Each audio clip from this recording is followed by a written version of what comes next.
Shalom, selamat pagi, selamat hari Minggu bagi kita semua. Jemaat yang dikasihi Tuhan, kembali berjumpa dalam Renungan Harian terbitan Sulu Injil, edisi hari Minggu 26 Juli tahun 2026. Dan firman Tuhan hari ini terambil dari kitab Injil Matius pasal 13 ayat 31 hingga ayat 35 dengan tema perubahan dimulai dari kepedulian kepada pendidikan. Nas pembimbing berbunyi, kerajaan surga itu seumpama biji sesawi yang diambil dan ditaburkan orang di ladangnya.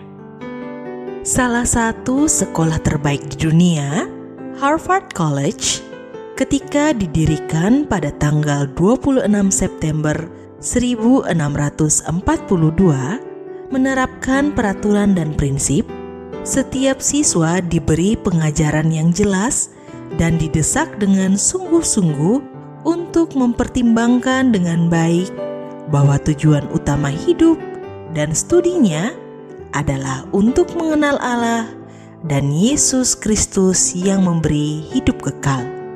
Sekolah ini meletakkan Kristus sebagai satu-satunya landasan bagi semua ilmu pengetahuan dan pembelajaran yang benar.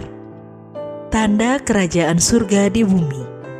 Kerajaan surga seperti biji sesawi yang ditabur di ladang dan seperti ragi adonan roti. Walaupun keduanya sangat kecil dan halus, namun memberi pengaruh dan dampak besar yang mengubahkan. Apakah yang Tuhan maksudkan dengan biji sesawi dan ragi?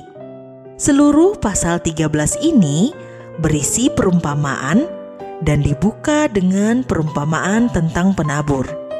Tuhan Yesus menjelaskan bahwa benih yang ditabur adalah firman Tuhan. Berdasarkan ini, kita boleh memahami bahwa benih sesawi yang Yesus maksudkan adalah firman Tuhan yang ditaburkan. Yesus mengajarkan kepada murid tentang kerajaan Allah dan kekuatan untuk mengubah dunia bukan melalui kekuatan militer, politik kekuasaan, atau uang yang banyak.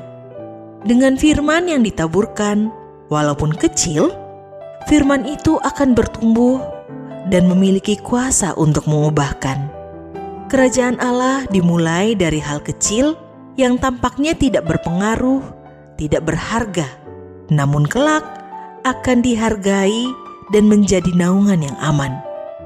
Berita Injil hanya bagian kecil di sekolah, namun kita bangga dan sadar bahwa keunggulan sekolah Kristen yang meninggikan nama Tuhan melalui berita Injil telah menghadirkan tanda kerajaan surga di bumi.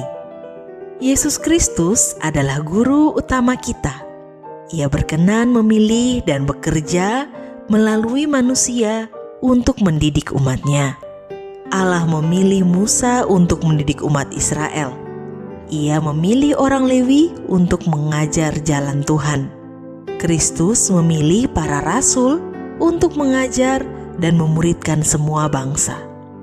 Di zaman ini, di dalam gereja Tuhan, ada para pendeta dan penatua yang ditetapkan sebagai pendidik untuk memberikan pengajaran dalam ajaran yang sehat. Semua orang dipakai Tuhan adalah orang-orang kecil, bukan penguasa dengan nama besar.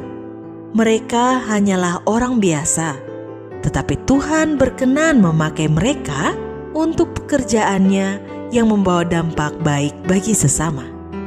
Mintalah kepada Tuhan hikmat untuk melakukan hal-hal sederhana, dan biarlah Tuhan memberkati dan menjadikannya berkat bagi dunia. Amin. Demikianlah firman Tuhan hari ini. Tuhan Yesus memberkati kita semua.